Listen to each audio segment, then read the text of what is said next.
Okay, great. I'm going to take some comments here on Facebook because I've been given these comments and starting again. One, Tashaba saying that what are the various methods of sourcing funding, yes, particularly for property development, start off with no previous financial record. They say the NEF is broke while IDC no longer funds the property market. Banks require financial records from a startup. Again, they require financial records, but yes, you're a startup. yes. You're going into, how are you even supposed to win this? I think with respect that the person who's posted that comment doesn't understand, and I'll make the statement again. Yeah. If you want to own a chicken farm, you first start by selling eggs.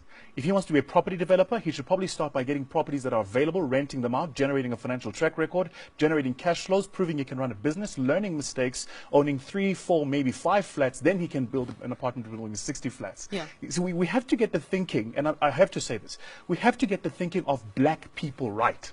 We have to get this right. What do you mean by that? Well, F&B wasn't built overnight.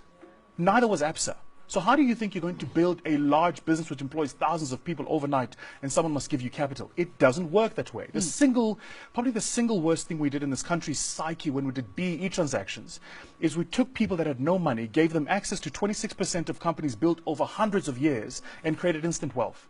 So now everybody wants instant wealth because nobody understands the practical tools of actually 100%. Building those organizations. You come into my business, I can tell you every single moving part because I built it. I can tell you the IT, the infrastructure, the operations, the HR, the marketing, the finance, the working capital cycles. Yeah. I built it. Nobody came and was just there. I built it from scratch. And it's important for, especially, and I'm passionate about saying this to black people specifically, we have to start where we are. We have to start where we are and build with the small steps. Okay, great. So we've spoken about how perhaps the redundancy of our business plans. Sure. We looked at how we need to start changing our mindset. So now I'm going to ask you the question of where do I start? Be practical with me, okay? So let's use the person that has got a property company, for example. We've got property there. You want to get into the property market. You don't have capital. You are a startup. How do I start? My business plan is redundant, as you mentioned. My mindset is clearly messed up a little bit. How do I start and how do I get this formula right? With your permission, let me use a different example. Yeah. Yesterday, we got an approach from a young lady who was looking to raise 5 million rand to buy a chicken farm. And the chicken farm she wants to buy is run and owned by white people who want to leave for whatever reason.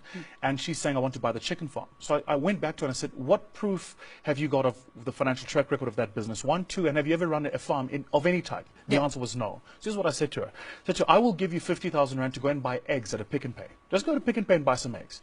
Take those eggs and find people standing in street corners and sell those eggs at a batch of half a dozen each. That's 6 each.